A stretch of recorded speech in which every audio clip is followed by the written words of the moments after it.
Good evening. I'm your host, Sarah Brewer, and this is another episode of Boise State in the Community here on BTV. This is a service learning class where we interview faculty, staff, and just about what they're doing with social justice here in the community at Boise State. I'm joined here tonight by a very special guest that I know personally as my professor here at Boise State, and she has taught me the care that she has for students and their success, and how exactly why and how what she teaches will help me in the real world and in my life. Thank you tonight for joining me, Melissa Klassen. Thank you, Sarah. Yeah, how's it going since the last time we talked? It's good. It's only been a few hours. It's so nice to have you in classes again from last semester, and unfortunately you're stuck with me for two this semester. Hey, you said it, not me. No, I'm just kidding. So just to give the audience a little feel of you, what is your favorite thing about teaching? Oh man, I love watching students improve. And that's one reason I love to teach public speaking, because you really see a dramatic improvement from the first speech to the end of the semester. So I truly love that. But the other classes I teach, I love for the same reason.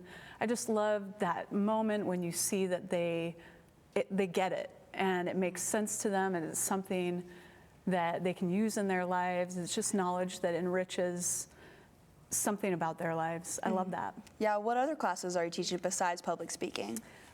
This semester I teach the advanced public presentation, which I also love that you're in. Yes. And I love that class because I structure it to be sort of a choose your own adventure class. We have a menu of assignments that students choose from, as you know. And that way they can really choose what they're interested in and things that will help them in their careers or what they're doing right now in their lives. So I love that class. And then I'm also teaching small group communication, which is a fun class to teach. It's interesting. It's challenging at times. Anytime you have students working together in groups, there's always things that arise, conflicts and dynamics, which I actually really love. It's challenging to work through those with students, but it's a very valuable class, and I see the value not only in the workplace, as the workplace has gone to small groups in all aspects of the workplace, but also in communities and in our families, we're in small groups. So again, highly applicable. What did you go to school for then? So my undergraduate degree is in communication, and my emphasis at the time, it was called oral communication. Now it would be public presentation or public communication. And then my master's degree was in organizational communication. So I'm guessing that's where, or why you're teaching the small group is because you see that importance in teaching those small groups in and outside of school. Yeah, absolutely. I also, along with teaching, when I initially graduated with my master's degree, I was doing private consulting, and I would go to organizations, both public and private organizations, and teach courses in communication. And the two top requested courses were public speaking and working in small groups. So why do you think it's important that people, especially in this day and age when we're all going to college, have that under their belt? Yeah, absolutely. I mean, public speaking, we use those skills in more ways than just standing up and giving a speech that's very formal and timed. The skills that you learn in public speaking also help you with interviewing. They help you just know how to present yourself, know how to organize a message, whether it's spoken or written. Those skills are very transferable and applicable. And in the workplace, there's so many opportunities for us to speak to others in a fairly formal way, an organized way, where you have something planned and prepared, but it's also conversational. So, and that's the important part, is being conversational about it, so then the audience is able to relate and they can see everything panning out and why they're listening. Good that you learned that. Yeah, maybe I'm learning something. Yeah, definitely. Most important thing is that you're able to connect with your audience and adapt to your audience. And that skill, adapting to your audience, is not just important for a public speaker, but it's important as we communicate just interpersonally, one-on-one, or in our families and small groups, again, learning how to adapt your message, adapt your body language, use space to be able to really effectively communicate and reach that shared meaning that we're trying to cultivate through this process that we call communication. Communication. Yeah. So do you find yourself using these principles in your own life and your family? Absolutely. Okay. Absolutely. Yeah. I think we were talking about in small group communication today. In that class, we practice a model for problem solving in groups that helps us to avoid a lot of the common errors that happen. And I use the example of just how our own family was in debt when we were first married and had a couple of little kids. We had student loan debt. Our washer had broken, so we had to put it on a credit card. We had a car payment, and we had this problem of debt. And so we went back to my education and training, and we used this model to help us find a way out of that debt. And we did get out of debt. Yeah, actually. and who is in your family? What does it look like? So my family, I have 3 children. I have a 23-year-old son, a 21-year-old son, and a 17-year-old daughter. That sounds fun. And of course, my husband is there too. Can't forget him. Yeah, my best friend. Aw, And love that. I'm very lucky. I have a very kind and supportive and just fun husband, and my children are great. They're frustrating and challenging, and I think they would probably say the same thing about me, but yeah, I love them, and it's been a great experience being a parent. One of the best experiences of my life. Wow. Yeah. I was going to say, some people say that, but I feel it's hard to, believe it, but I could tell from your standpoint, you believe wholeheartedly that when you say that, I've learned so much about myself, about the world through being a parent. I've learned a lot of empathy, a lot of humility. It's a big one. Yeah, lots of things. Did you guys always live in Boise, or did you move from somewhere else? No, yeah, we both grew up away from Boise. Okay. My husband grew up in Calgary, Alberta, Canada, and I grew up all over the United States. When people ask me where I'm from, I just say the U.S. Because we moved around quite a bit. I spent my younger years in Wisconsin and Indiana, and then we moved out to Southern California, about 30 minutes from the Mexican border, in a little town called Brawley, California. It was a great experience. And then we moved to Sarasota, Florida, and spent a little bit of time there.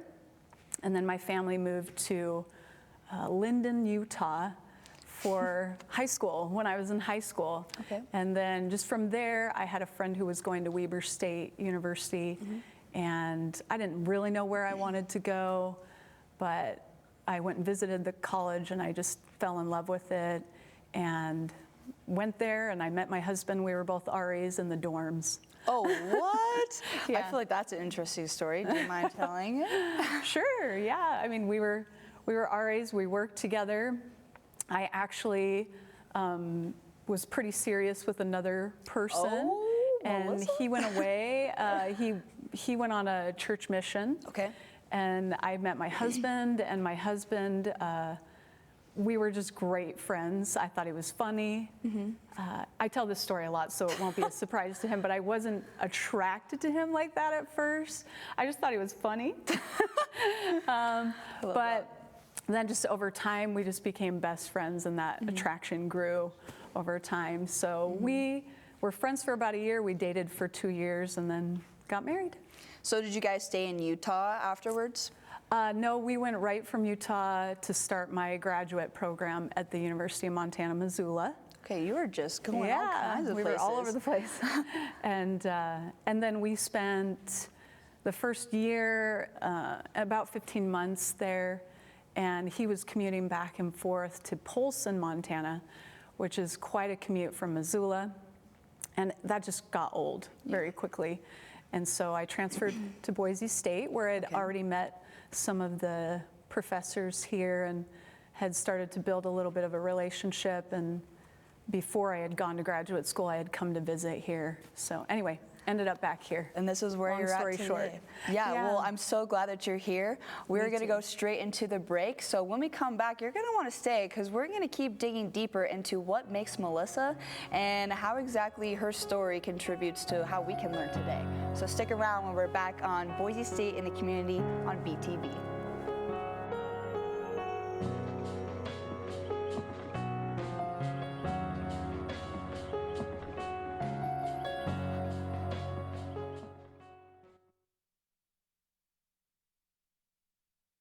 I loved living on campus because you were convenient to your classes and food, and you just meet like the best friends, and it's just a great time living on campus. You walk through the halls and you see people you know, and they ask you how your day is, and you just feel like you're in this big family, and it's a great community. I have really enjoyed living on campus just because there's a huge community. You get to know so many more people than you would if you didn't live on campus. You get to interact with people, and your college experience is more vibrant and it's not just about school anymore and academics, but you get to know people and grow as a person. It definitely did benefit me. You're close to the library, you're close to other people who are in the same classes, and so you can meet up, do homework, and just like having people like next to you who are students helps you be more focused in school. I love going to athletic games, and I love how easy it is, and I always know when the games are because there's always stuff being posted. You're always getting emails from housing and all the events going around on campus that it really just like gives you so many options to get involved in different ways. So that's probably my favorite thing. One of the things that I thought was the most beneficial, being from the Valley even, is still living on campus. Being able to gain those skills of independence while still having all of the student support networks here on campus, and knowing that my parents are, a city away, I think that it's super valuable to stay on campus no matter where you're from, to be honest. And I would do it a million times over.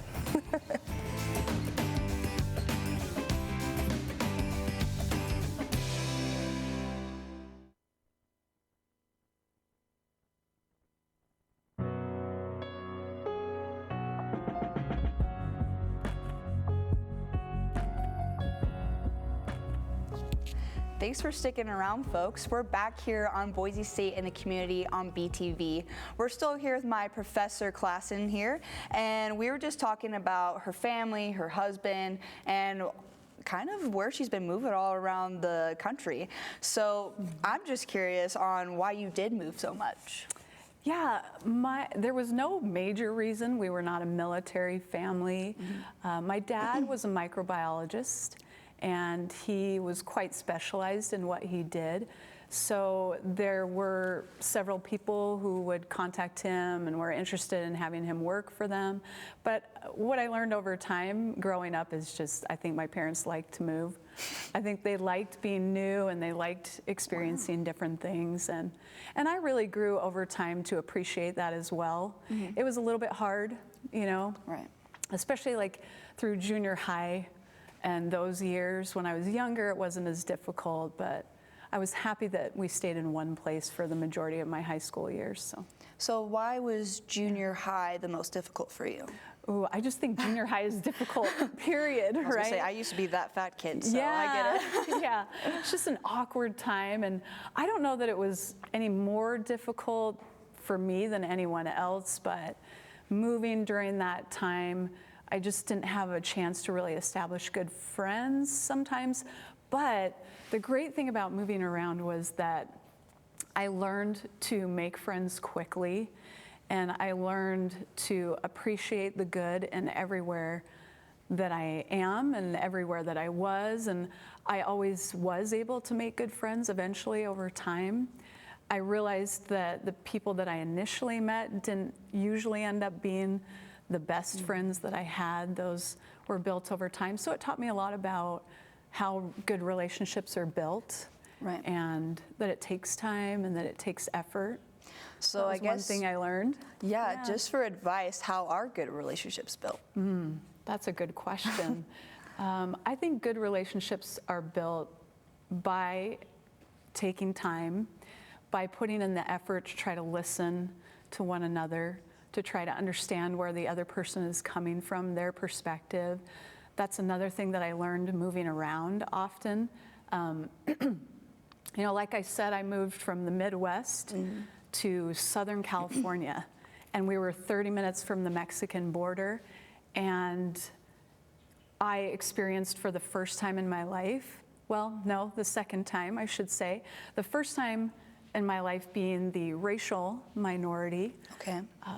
Myself and one other student were the only two students to speak English when we went out on the playground for recess, and that was really interesting. It taught me a lot about what that means. Prior to that time, I had experienced being the minority as far as my religion and my beliefs went, and so those were really good experiences for me. But being in that minority position, I did learn a lot about how to build relationships when I may not completely agree with those around me. I learned to appreciate the differences rather than fear those differences. So yeah, it was a good experience. I learned a lot. I would say that we don't usually think religion being a minority. Yeah. So why are you saying that you felt that way? Yeah, when I was growing up, my brother and I were the only two people in our school who were of the same religion. And oftentimes, when people would find out what religion I was a member of, they would have a lot of questions for me.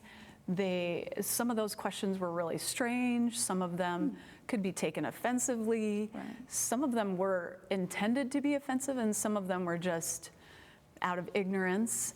And I had to learn at a very young age. I would have to go back home and ask my parents questions and ask my parents how to talk about these things and how to share my beliefs in a way that wasn't defensive and not get defensive when people ask me questions, but just to be okay with who I was and still be able to share those things with other people. So that's, yeah. So how did your parents combat that and, you know, kind of soothe you in that way? Yeah, so I think my parents were very strict. My parents were very faithful believers in the religion, but they also really encouraged us to talk openly about it and to listen to other people. And I guess that goes back to your original question, how do we build relationships? Right. Through listening and taking another perspective. And that is another thing my parents encouraged us to go to church services and religious services with our friends. And they weren't afraid of that. They really were open to that. And by doing that, you know, I attended a lot of activities at other churches and worship services, and it really not only helped me relate with other people, but it piqued my interest in religion and really in communication. Oh. Yeah, and how we communicate despite our differences, so it was good. Is that then how you went to school for what you did? Is because of that reason? I think growing up the way I did definitely was a factor in why I chose communication. My family also, my mother she's never been diagnosed, but she suffers with some sort of mental illness. Her grandmother was actually institutionalized back in the 60s and was diagnosed with schizophrenia. And my mother is a great person, but she really suffered with just massive mood swings, great mood swings. And that was a little difficult growing up in that situation. So being a person that moved around often, being in this situation, trying to figure out why my mom was the way she was and why I felt certain ways growing up and how to communicate better with my mom, that I think those were the two major contributing factors into why communication had such an appeal for me. So did you ever see, you know, with your mom, did it ever affect your family? Because you say you know, you learned how to communicate, but was there anything else you noticed that? Oh yeah, I mean, families always have interesting dynamics. So for I our do. family, that was one dynamic. We also, there were 7 children in the family I grew up in, and 5 of those were boys, and there were only 2 of us girls. Boy. And my sister is the oldest, and I'm in the middle, and there are about 6.5 years difference between the 2 of us. Okay. So that was also a dynamic in our family, just all those kids together and everybody's different personalities. Sure. And the way we each sort of responded to my parents was different. And we've grown very close over time. The majority of us are still very close. So yeah, communication has been something that I've been working on my entire life, and I think will always be something I'm working on. And that's why I love studying it and teaching it, because I feel like when I'm teaching it, I'm also learning.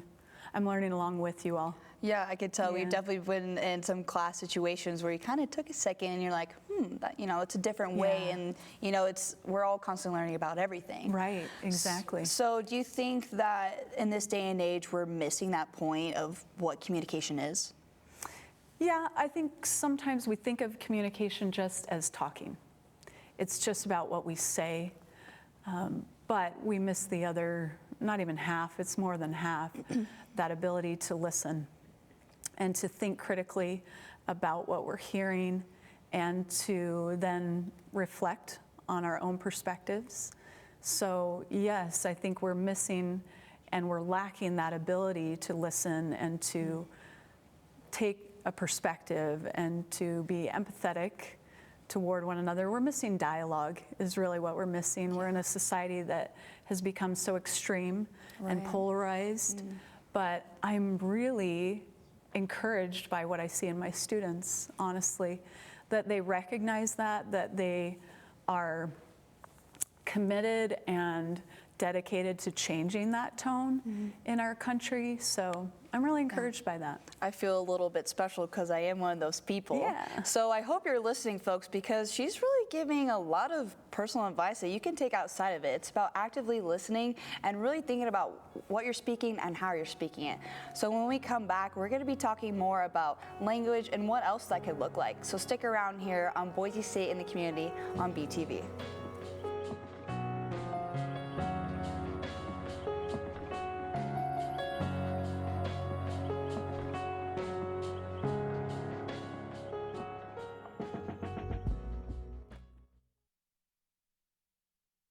Moving onto campus my first year was a really, really big deal. It was the first time out of the house, first time living with so many people that I don't quite know. And so preparing for that, one of the first things I did was obviously look at the floor plan, see what I could fit into my room, what I should bring, what I should not bring. And then the next step was really money. So thinking about how I was going to pay for it, considering on-campus jobs, of which I've had a few, and it definitely helped in being able to pay rent and being able to live on campus and be a student effectively. So one thing that was great for parents is just one inclusive payment. We really enjoyed that. It made it very easy. But as well, having someone here to help her out, having the support services was big for us. Knowing that there was resident advisors, resident directors, and also academic offerings for her at the residence hall was huge. Knowing that she'd be taken care of financially and as well as being very helpful to her to succeed at school.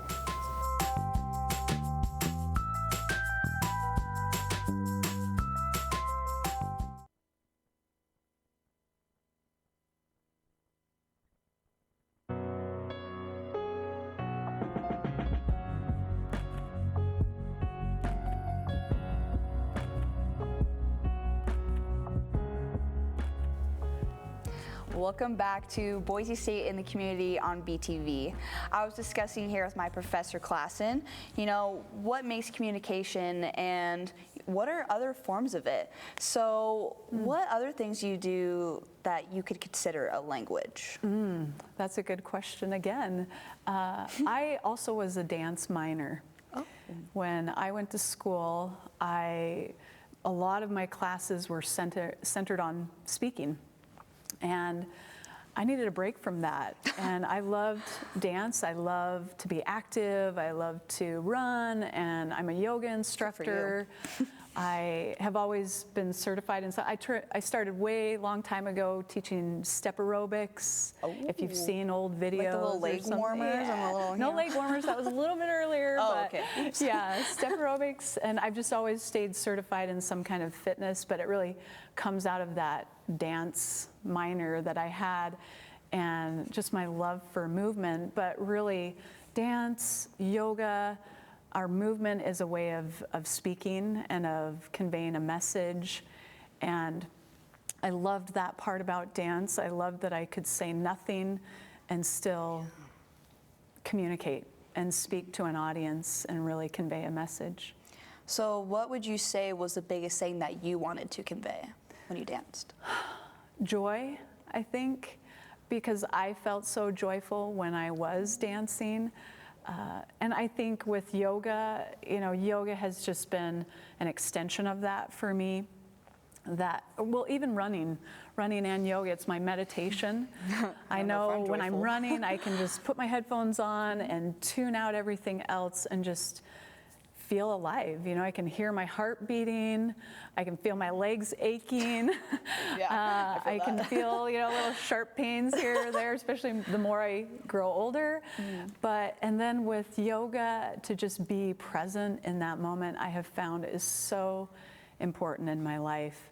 There's so many things going on in our world. There's so many emotions that are negative that creep in, fear, doubt, anger, frustration, a lack of just being content with what we have, that just desire to always be more and do more.